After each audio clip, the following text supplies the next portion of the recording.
Alrighty. Hello, everyone. I hope you're all having a great afternoon, morning, whatever time it is where you are. For those of you that don't know me, my name is Haley Kodagai. I'm on the NAATSO Board of Directors, and today our topic is data analytics.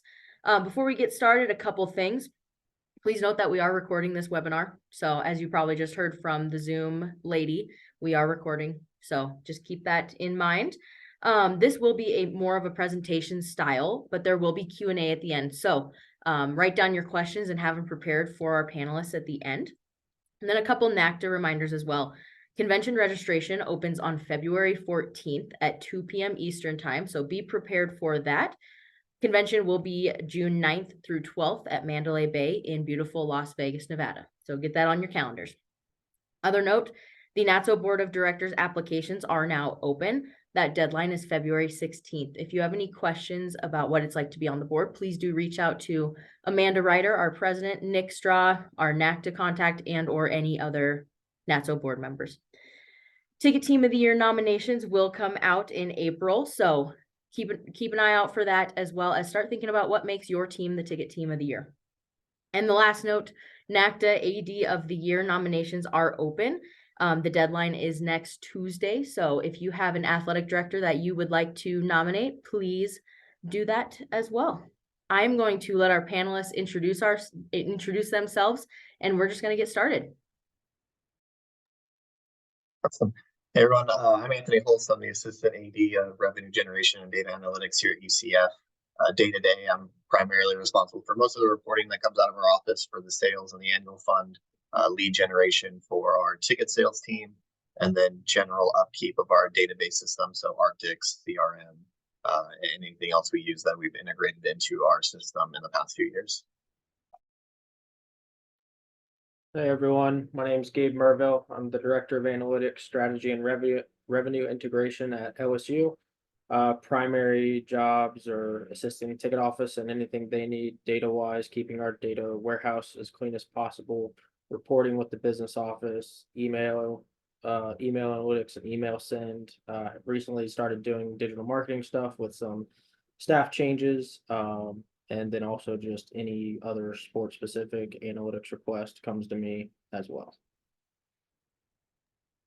Hello, my name is Greg Rosenthal. I work at the 12th Man Foundation here at Texas A&M. I'm the Director of Ticket Systems and Data Analytics. So I've been here a little over 2 years now, and my primary functions are the day-to-day data needs of our ticket operations, and also helping out with some of the more strategic functions along with things like pricing, revenue projections, things of that nature as well.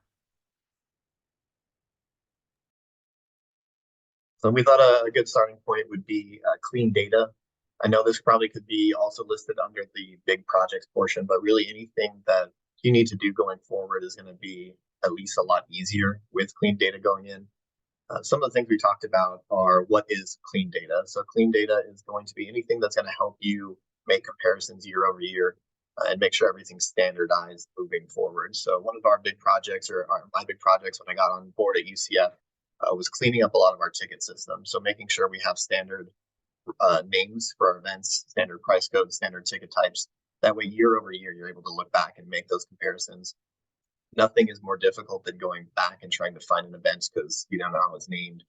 You can't remember what a ticket type was. So standardizing that is going to help everything you do moving forward, especially when you start getting into the bigger projects like automation. So things like naming events, we all talked about it. Everybody does it a little bit different, which is fine. Everybody has different needs, but making sure that you are staying consistent, sport to sport, year to year. For us, we use the same setup. Doesn't matter who's making the events, who's operating the events. The event codes are going to be the 2-digit year. So for example, we're doing 2024 football renewals right now. That's going to be 24. The 2-letter sport code, which is FB. And then if it's a single game, we'll have the date of the game. So really anything anybody ever needs to go back and find a game in our database is the date of the game. So if I want to find a 2019 game against Villanova for volleyball, it's 19VB and the game date. That just makes it very easy to go back and compare year over year. It's going to make it easier for automations in the future.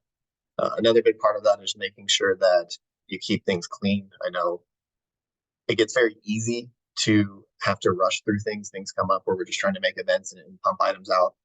making sure you look at the big picture, not just short term.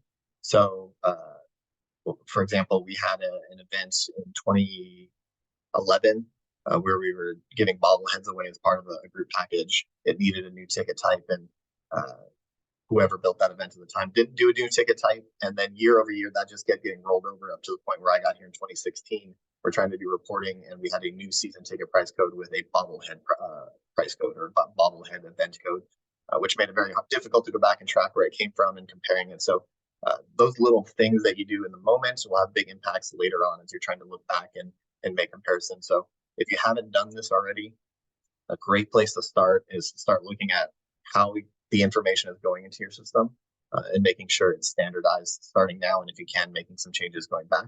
But standardized starting now, moving forward so that everything is consistent before you even start being able to do reporting or lead lists or gen that we're going to be talking about here soon.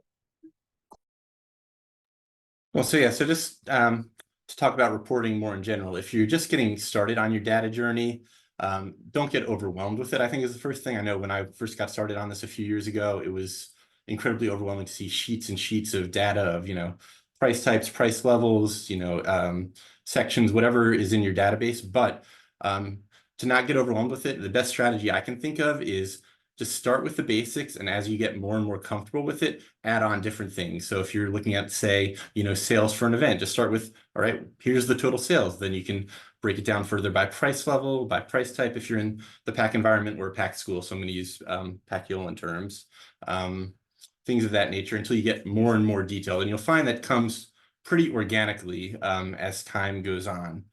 One of the other key things too is as data folks, definitely a lot of people are tugging on us in different directions for different needs. So anything you can do to make your life easier through automation is certainly helpful. In the PAC environment, we have eQuery and scheduled reports. So if folks are coming up to me, consistently asking for basically the same thing, what I can do is I can just easily make a scheduled report in eQuery, fire it off to them. It saves them the time of having to ask for whatever that report is. It saves me the time of having to pull it and frees up time to do additional work. Kind of the biggest surprise about data and reporting is the human aspect of it. And so what I mean by that is communication. So we're not always, just sitting here behind a desk staring at a spreadsheet. There's definitely a human nature of it, of communicating with your coworkers, your colleagues on what exactly do they need. And this is sometimes a bit frustrating, to be honest, especially if you've never worked with them before. But you have to train them up to give as much detail as possible so that you can do the report efficiently, quickly, and be on the same page with them. Also, sort of prioritizing. Maybe, you have a laundry list of things to do, but, somebody from senior staff comes in and needs this ASAP. Well, clearly, you've got to prioritize that and shove some of the other stuff down a little bit further on your list. And then also sort of what the outputs of your reports are. Now, you might have one thing in your head of how you want to do, things. Should it be like a graph, a dashboard, or just numbers? But what you might think in your head doesn't necessarily work for everyone. So you want to understand what each person's needs are from that standpoint. Do they just want a number? Do they want a graph? Do they want a dashboard? Or in terms of like the level of detail, do you need to know, like for football renewals, is your renewal percentage 87.5357%, or is just 84% rounding? Okay. Those sorts of things can save you a lot of time as you get started on your data journey.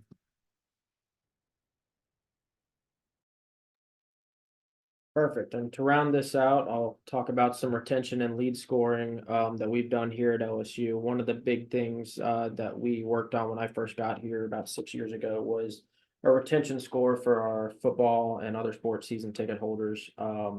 We have 16,000 season ticket accounts, and obviously it is not feasible for us to contact all 16,000 people over the phone in a 2-month renewal period. So the intention was to take the information we know about these season ticket holders and really create a retention model in-house of how are we going to identify people that are really likely to renew, kind of on the fence, 50% likely to renew, or not likely to renew at all, and then kind of drop them into those buckets and create priorities based on those levels. And it sounds complex and maybe a little daunting to what are we looking at. For us, it ended up being really simple. We actually partnered with our business school to, in their analytics program to help us build out the initial model. And we've tweaked it as we've gone over the years since then. But we basically gave them a data set that had all the season ticket holder information. Kind of, we didn't give them the name, but we gave them where they live, if they're in state versus out of state. We got their years of purchase. We got how many seats do they have they added seats in the last couple of years? Do they have parking passes? Are they upper deck tickets versus lower bowl tickets for us in the football stadium? And we kind of took those metrics and we just basically classified those on each account, then run it through the model and kind of say, all right, well, these guys, 75% of our season ticket holders, they're 75% likely to renew to 100% likely to renew. We're not going to worry about them. We're going to email them. We're going to make sure they get communication about the deadline. But for our sales team, that was 4 people at the time. They're not going to worry about those folks unless we reach the deadline. They're going to focus on the 25% of people that are on the fence or not likely to renew, to get them on the phone, talk through why they might not want to renew or why they're on the fence of renewing. We've seen a lot of success with that, just to be able to trim down that workload for that team to really focus in on those at-risk accounts and keep our retention rates pretty high. I mean, outside of the COVID year, we've stayed pretty steady at about a 95% retention rate for football, which is great for us. It's where we need to be able to maintain our season ticket number where we want it to be. And on the lead scoring metric, it's very similar for us. When we do digital marketing, when I run a lead list, we really prioritize in-state accounts for in Baton Rouge local accounts for season tickets, because we've noticed they have a much more high likelihood to be a season ticket holder over 3 to 5 years than out-of-state accounts, just with travel and attendance. So football, we stay in state because you're making a day out of it. You can come down for the weekend. For any non-football event, our season ticket base is very hyper local to the Baton Rouge area and surrounding zip codes and suburbs. And we really stay in new season ticket sales. We try to hammer those areas, just because when you sell season tickets, when we sell a lot of season tickets like we do run into attendance issues with some of these events. And if you have a bunch of people that are from out of state, or even for baseball or the basketballs that are a midweek game heavy, it's hard for people to get here from out of the city during a weekday. So we really try to hammer that, and we know they're likely to renew. So that's how we kind of look at it for lead scoring. We stay really local, look at if they're an alumni or not, and just kind of try to make it easier on our sales team so they're not spending time calling bad leads, and try to make it as good a leads as possible. I think I'm first on this page too, right? Let's see. Yeah. All right. So the other piece I've really worked on here that's kind of behind the scenes and not as kind of externally focused is going through our processes and data cleanup, to piggyback off of what Anthony and Greg said in the first slide. With our business office, it's really important for us. We do a large volume of transactions. We like to have it very buttoned up so they know what bucket to put that ticket revenue in. We bucket into 3 things: parking, tickets, and our per seat contributions. And we have really made it a concerted effort with our operations staff to stay consistent with naming conventions we do item classes here, item class name, and that's how our business office knows where to put the revenue when they get the report every morning. And that's been a really, really big focus on us, is making sure that's consistent, that it is what it is, and making sure year to year that we're cleaning that process up and getting better every year. And we've gotten to the point where we tie back to the penny almost, not tickets, but to tradition fund and parking. We're tied back to the penny on almost all of our seasons. The tickets were very close. It just fluctuates sometimes with things. And we've really made a concerted effort to look at, all right, impact yield and forwards are a big thing now. So when we host postseason events, we do a whole different season. The forwards then go into that season, not in the existing season of the event, because that throws off the business office as well. So we've made a concerted effort of standardizing processes, making the data clean for the business office, and making it easy on them, so that when we go through our state audit or anything else, if there's a question, we can easily pull it up and say, here's where it went, here's what happened, and here's why it's correct, or okay, yeah, that should have been in this bucket. As Anthony said, we're very consistent with our seasons and our event and item names and how we do things. We've changed some things up with some of our per seat contributions. They used to all be different items. We've simplified it to one item with different price types in the last 5 years. So just little things that we've done to make our relationship with the business office better and making sure money ties back so that we're always in sync with them with what they're seeing and being able to provide reports to them that show, hey, here's where we're at. Here's our balance dues. Here's what we expect when we expect to collect those. So building a little bit on what Gabe was talking about with retention scoring and lead scoring, a lot of these sound like big projects, and they certainly are. It doesn't have to cost a lot of money or take a lot of time. Most of us have access to data at our fingertips that we either are not using or not fully utilizing. So I just want to go through some examples of smaller lists that aren't going to cost money that you probably have access to now. You might be using some of them, maybe get some ideas from this. Just as a few examples, we send out our young alumni emails every year. Anybody who graduated in the last 5 years gets discount on season tickets. Most places have a program like this. We're such a large school. We have a huge number of young alumni that it goes out to, and we are not capable of calling everybody who's graduated in the last 5 years. So we'll send out multiple rounds of emails letting them know their benefits, the areas they can sit in, and we'll take the information we get back from those to generate our lead list. So we'll focus on people who have started opening those emails, or if they've opened multiple emails. If they've clicked on links within those emails, those are going to be the higher priority leads. Those are the ones we're going to start serving digital ads to. Those are the ones we're going to start calling. Really focusing on the people that have shown interest and that we've confirmed their contact information since they graduated through them opening emails, through them clicking on links. You can use scan data for your retention. Gabe was talking about retention scoring and fence sitters. You can look through, we're 10 games, 12 games into our basketball season now. You can really start looking in on your season tickets, season ticket holders, and see who has been scanning into games and who has not been scanning into games. You can pretty quickly identify, hey, this person has come out to 2 out of 12 games, 4 out of 12 games. Those are the people that we'll start reaching out to early before we even go out with renewals, letting them know of other ways they can use their tickets so they have value in it. Whether that's an email or a phone call saying, hey, I noticed you haven't been coming out to games. Are you where you can post your tickets through resale, through your account manager directly? Or did you know you can digitally transfer these to a friend, giving them other ways or ideas they can use their tickets so that they find value in those seats? So that way when renewals do go out, they're more likely to renew compared to somebody who hasn't used any of their tickets during the year.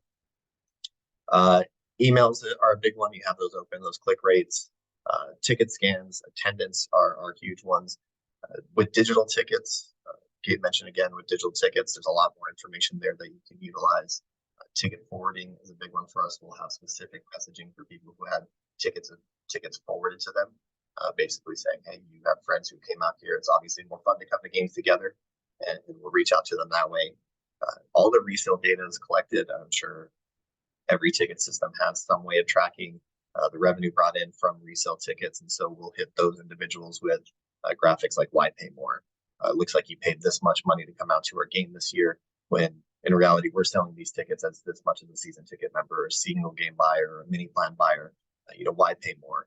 And so we'll really start focusing on those even in season. We just played Kansas last night. People paid a lot more money to come out to that single game than they did season tickets, and so they'll start getting those emails. Hope you had a great time. Why are you paying more? Here's our season ticket options. Here's our mini plan options. Join us for more than this one game. Also with forwarded tickets and the data you guys have, you can probably see where people are living. And so being in Orlando, we have a lot of visiting fans and alumni bases in Orlando. You can look at zip codes and identify who are probably here for the visiting teams but live local. And so we can really focus down on those as we have recurring games against certain opponents. We know who may be interested in coming back out to support their specific team, and we'll hit them with specific messaging as well. Hey, thanks for coming out and supporting your Kansas Jayhawks last night. We hope you had a good time. We hope that you support us as your Orlando's hometown team and come out to other games. Here's some either offers or single game opportunities or season ticket opportunities to get them to continue to come out to games. And so all of these are information. All these are pulled from information that we already have access to. It's just about pulling it, maybe cleaning it up a little bit, and figuring out how you want to attack that. And like Greg said, prioritizing that order. People are opening emails. People who are clicking on links in those emails are going to be a higher priority than those that haven't interacted or engaged at any point. So utilizing what you have is probably the most important tip or helpful tip that I can give. It doesn't have to cost a lot of money to get started. just be creative with the items that you do have. All right, so yeah, so just to talk on to kind of the more routine stuff, we all have to deal with it here. You know, the weekly sales reports or whatever. It's part of life as a data person, or if you're in a ticket office, being in there as well. So for example, our weekly sales report. One of the things that in general you don't want to do is get complacent with these kind of routine reports. Yes, they're a fact of life here. Yes, sometimes they're not the most fun to do, but they're super critical, not only for yourself, but for other members of your department or your staff as well. So our weekly sales report here goes out to the foundation and to certain members of the athletic department, senior staff. And so what they want to see is basically, I inherited this report template when I got here, going back to my previous point. It's not necessarily how I would have done it, but the audience likes how it is. So therefore, I'm not inclined to change it. I'm going to work with what they like. But what I did was I overhauled the data pull in such a way that I can multitask with it. So instead of just, okay, here's your numbers, have fun with it. If you have any questions, let me know. I've also taken this opportunity to, when I do the data pull for this every Monday morning, my process spits out new items, price types, price levels, things that have not been seen yet. So that gives me an opportunity to evaluate, hey, you know, okay, how does this need to be classified on the deposit? Was this the correct usage of this particular item, price level, price type? If it was created, I can go ask the person who created it, hey, what's the story behind this? Is there anything that I need to know? Because, you know, I would need to factor it into the sales report correctly. We also have quite a few instances here where we take in ticket revenue, but it's not paid off on a ticket item, it's paid off on a miscellaneous item in pack, and those can be really, really easy to overlook. So making sure that that's processed and identified clearly, super important. And that kind of goes into what Gabe was saying about the deposit. We have the similar high standards here for our deposit. It's both very simple to do and both very complicated at the same time. Simple in that it just takes, you know, entering a few fields, cross-checking a couple of things and pressing a button, and it works most of the time. If it doesn't work, that's where I generally get involved to research it. But the thing that I like about that here is that everyone in our office takes a turn at doing it. So that gives everybody exposure to the underlying processes of the deposit, of, you know, some of the more intensive data points in our system. And then we work super closely with our finance office as well to make sure that everything's 100% correct, because for us, our ticket revenue, we don't keep it. It goes do not pass go, do not collect $200 straight to the athletic department. So accuracy is super, super important on that. And so even though we have the deposit on a daily basis here, we have to make sure that it's 100% right, or it's going to cause huge problems downstream.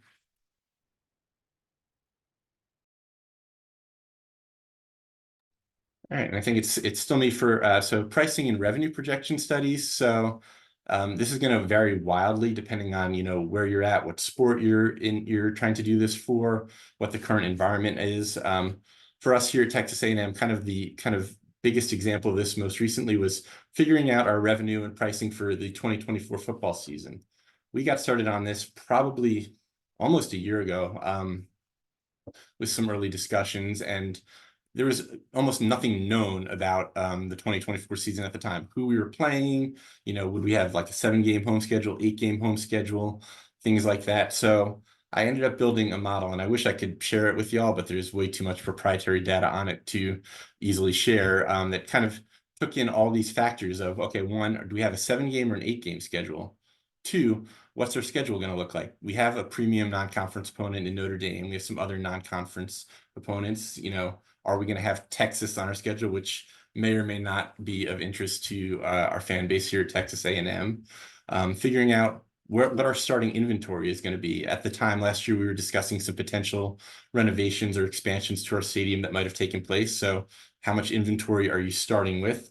What's the maximum amount of season tickets that we could sell at each price point? So our season ticket model, the ticket portion of it is based on the type of seat you're in for the most part. So bleachers are one price, bench backs are another, chair backs a third, and then premium is a fourth different one. So figuring out the maximum number of seats that we could sell at each of those, which then gets into a little bit of inventory management. So for us, a big part of what goes on with us with football is inventory management, because football wise, we have a sports pass that goes out to students, and they have to come and claim their ticket each week at what we call ticket pull.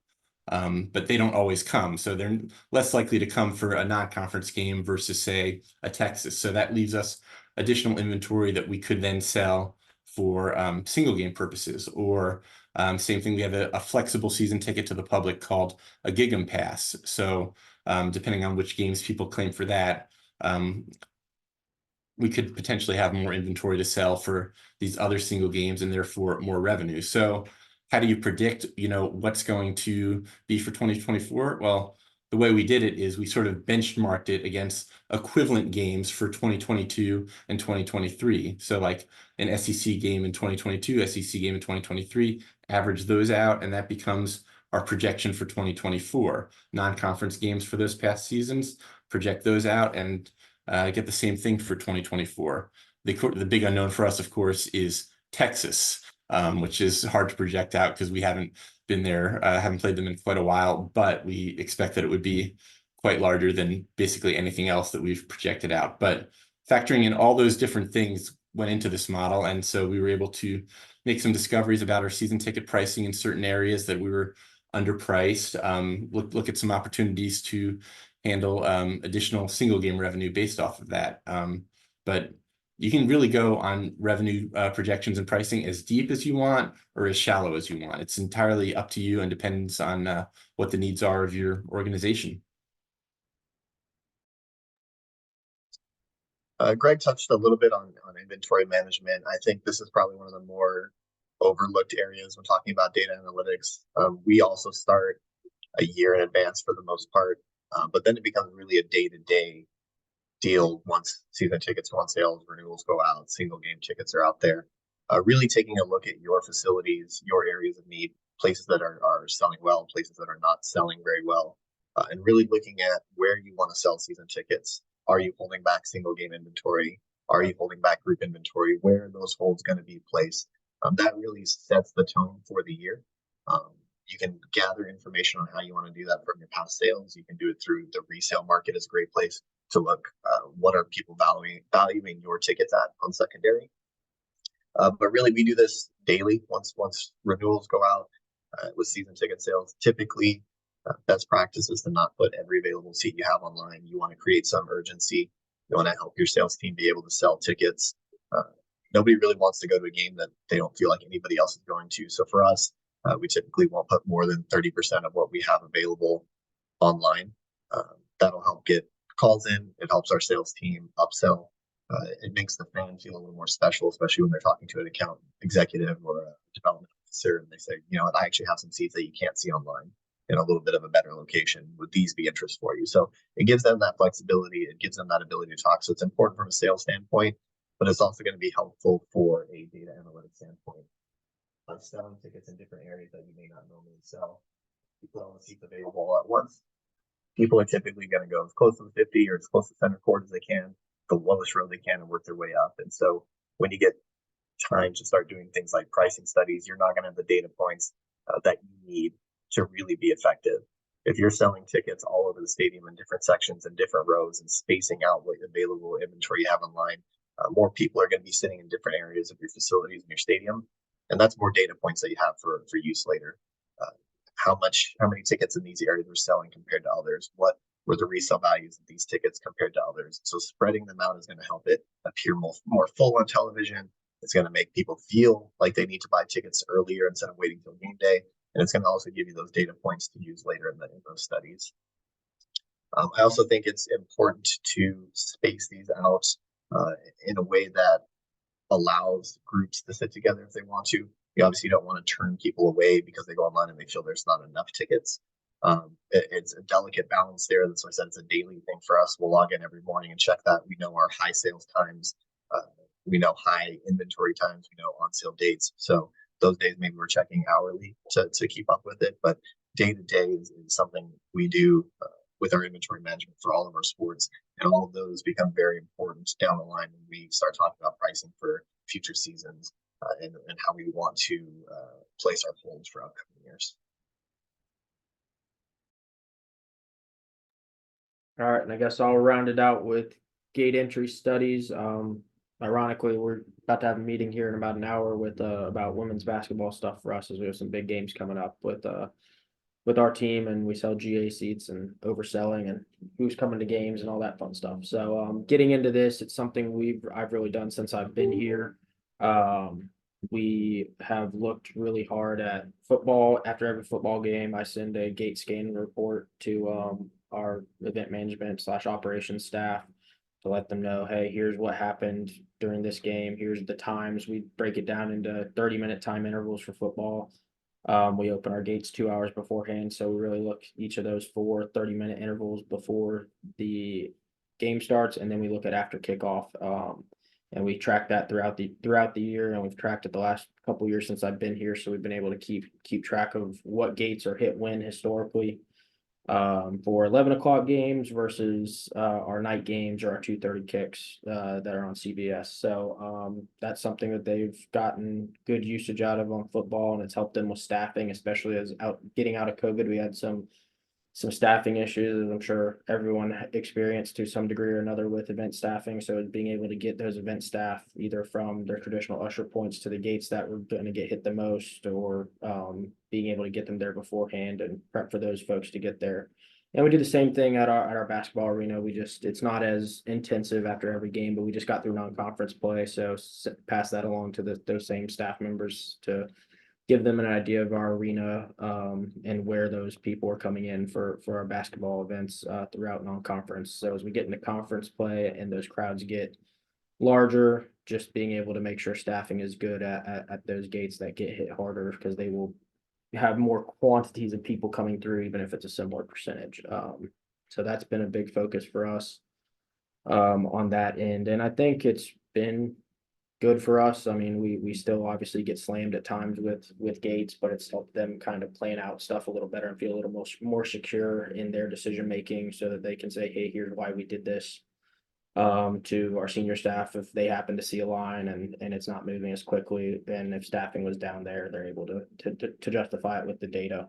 And then to piggyback off of inventory management, it's really important for us. We do something similar with our student tickets. We've done it in the past, did it last year. Actually, ran into some issues last year just with some things bucked the trends, and we had to adjust middle of the season and not sell as many tickets into the student section to accommodate for that. And we really took a step back and looked at our process there, made some adjustments with our event management and operations folks to make sure the people sitting in our student section were either people who had tickets or students. What we had happen was people were buying upper deck tickets and just going to the student section. Because we looked at for the Arkansas this year specifically, we'd sold I want to say over half of our East upper deck, and if you looked at it for the game, there was no one up there. So, and half of them showed up. So we knew there were probably 2,000 more people in our student section than we had originally planned for. So we've had to make some changes on the fly there with some of our inventory management for single game stuff and make adjustments there. And then pricing studies, as Greg touched on, are huge. I mean, it's not the day-to-day work so much in my role, but it is some of the more impactful work we do from a revenue generation standpoint of being able to find those areas of potential growth for revenue and get that information to the parties who need to have it to make those decisions.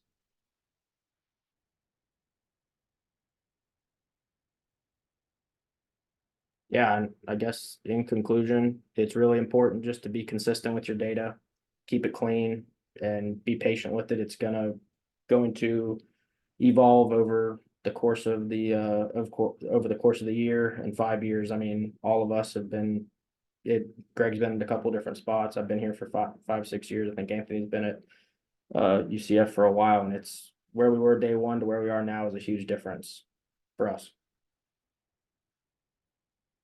I think for us, the big point is you already know the questions you have. You already know the problems that you're having, whether it's concessions are running out of a certain area or gates are getting slammed at different points.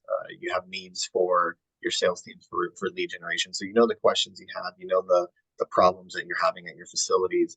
In most cases, you have the information available to understand that and process it. And if you don't, there's other ways of getting it that either don't cost much money or no money at all with surveys and fan feedback. So use that information to answer the questions that you have. Some are quicker discussions than others. Some are quicker changes than others that you can make on the fly. but really look at what your pain points are, what your pain points are on game day, during the renewal process, the sales process. And typically there's going to be something there that you can improve or advance based on the data that you're looking at.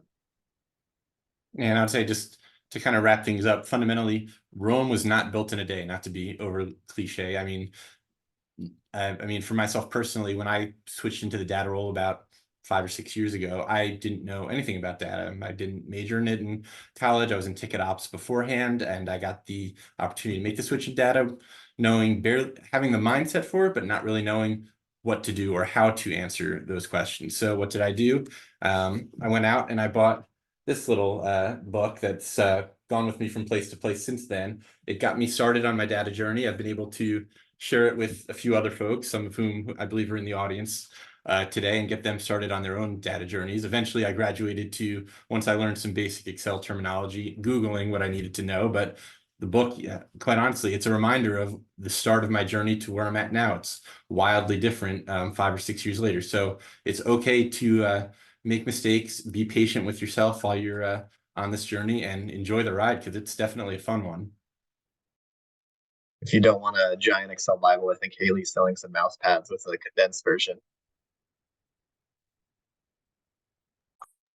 And on that note, thank you, gentlemen. I think that was wonderful. We are going to move into a Q&A period. I am going to stop sharing my screen. If you do have a question, I would love for you to, you can put it into the chat. You can open it up. I am going to start off with one question for our panelists, just to start us off. For schools that don't have a data specific person on their staff, what is that first thing that a ticket office should do to get started on that process after data cleanup? Yeah, I think I'll jump in here real quick, Haley. I think sort of coming up with a priority list of what's the most urgent need data-wise, and going from there as to what kind of reporting do you need to solve those urgent needs. Some data super urgent, others, less so. So I think just prioritization of what you need is key there. I would say data roles in general are still probably very new most places. I know when I came to UCF, there was no data position. I was not a data person either when I first got here, like Greg. I actually was here as the director of premium seating, managing our premium renewals and premium new sales and game day hospitality. They found a need for it. It was something that I've been good at math, and I was asked to take on more of that responsibility. So I think after data cleanup, if you have somebody on staff that's good with math, good with Excel already, that's a good place to start. I'm sure they're happy to help or can provide some sort of assistance with that. But really focus on what you need, what your department needs are. For us at the time when that position was being created, we were going through and building out some new premium areas, and we needed to do some pricing on those. And so that's where I was brought in to help is go through some of our database and what areas we're selling, what are other schools doing. It's a good place to look. Not everybody, you don't have to rebuild something. Most schools are doing something similar to you or have done something similar to you. So really just reaching out and doing that research. That's where I started. I think that's a good place for a lot of other people to start is have somebody to do that research and look at what other people are doing, because you can start implementing some of those things pretty quickly. And then it builds on itself. It became a position, and now somewhat of a department. We have a data warehouse. So it's grown since then, but starting with whatever that first need is for your department is a good place. Yeah, agreed. I think having a good background in Excel and something math related is good, but it's also more important, as I've had a couple of interns come in under me here. Most of them don't have a data background. They're just sport administration majors looking to break into the sports industry and data analytics. And it's just finding people who want to do that and are going to, if you give them the bandwidth to focus on something, they're going to take that time to go the extra step and learn it and go the extra level. Because you can, being good with numbers and math and Excel is good, but also there are learned skills you can acquire throughout your time here. When I started out of college here, I was not as knowledgeable and in depth with this stuff as I am now. And I came from a data background. So, some of it is learning on the job, figuring things out, Google, buy an Excel Bible, something like that to give you the basic skills, but then also just focusing in on it and having the the drive and the willingness to look really in depth on stuff and grow in that role. Awesome. I will go to the next question that came through on the chat. What are some tips and tricks for working with staff who are extremely hesitant to change what they have been doing for years to a new process of managing your data? I think if I've learned anything, working at UCF, ticket operations staff are typically pretty stubborn in how they do things. Everybody's a little bit different. Our group was actually really accommodating, so I can't speak too much on hesitation. But there's always a give and take on that. Sometimes you need to look at what they're doing, what they're comfortable with, how they've been doing it, and see how you can standardize it across sports, how you can standardize it between events. You don't necessarily have to change everything that you're doing or everything that they've been doing for a long time. But at least making it consistent and making sure that the short-term fixes, those quick solutions for a new price code that you need to build on the fly, doesn't become a problem down the line. And so there's a little give and take. I know some naming conventions that we wanted to implement here, we didn't because this is how it's always been done. Others, they were very accommodating to switch. And so really looking at what is important and what are you going to use in the future. For us, we really wanted to do year-over-year comparison. We really needed to look back at things that we had done in the past. And so just making sure things were consistent in a way that we could look back was what was most important, not necessarily the syntax of the names themselves. And so that may be your case. You may already have things in line, so you don't have to make many changes. But really, again, it goes back to what your needs are and how much cleanup is actually necessary for your systems. Yeah, I mean, I'd say the biggest thing is don't try to go too big too fast. Just focus on small wins early, gain people's trust and show them how it makes life easier or it's going to produce good results, whether that's revenue or efficiency related, and really get those people to understand what a position in data or a focus on data-driven decision making can bring to the table for the organization as a whole. That's the biggest thing, is to start small. I mean, I was lucky when I came here to an extent, there wasn't much expectation, so it was able to grow, start small, and then as I got more comfortable and grew in the role, the project became bigger and bigger. But it was starting small, focusing on things that were going to be big helps to people, whether it's the person in charge of the ticket office, your marketing department, your CFO, the reporting, just things to make people's lives easier, more efficient, and make them better at their jobs. And that gets you the buy-in to kind of do some of the more off the wall or risky stuff that they have to kind of change a lot of the way they do things. And like Anthony said, I've been lucky here with LSU, our ticket operations team, sales team, and our business office have all been very accommodating and open to new ways to do things.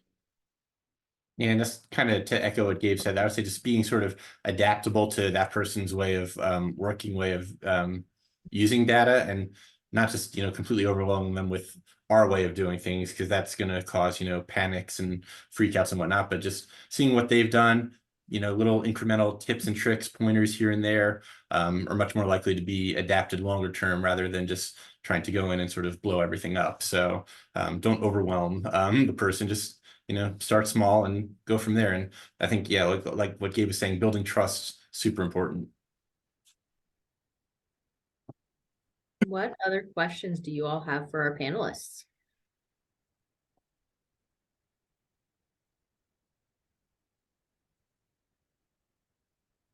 If there is nothing, we first and foremost, I want to thank our panelists today. That was amazing. This is information that is very helpful, I think, to all of us. So thank you as always, and I hope everyone has a wonderful afternoon.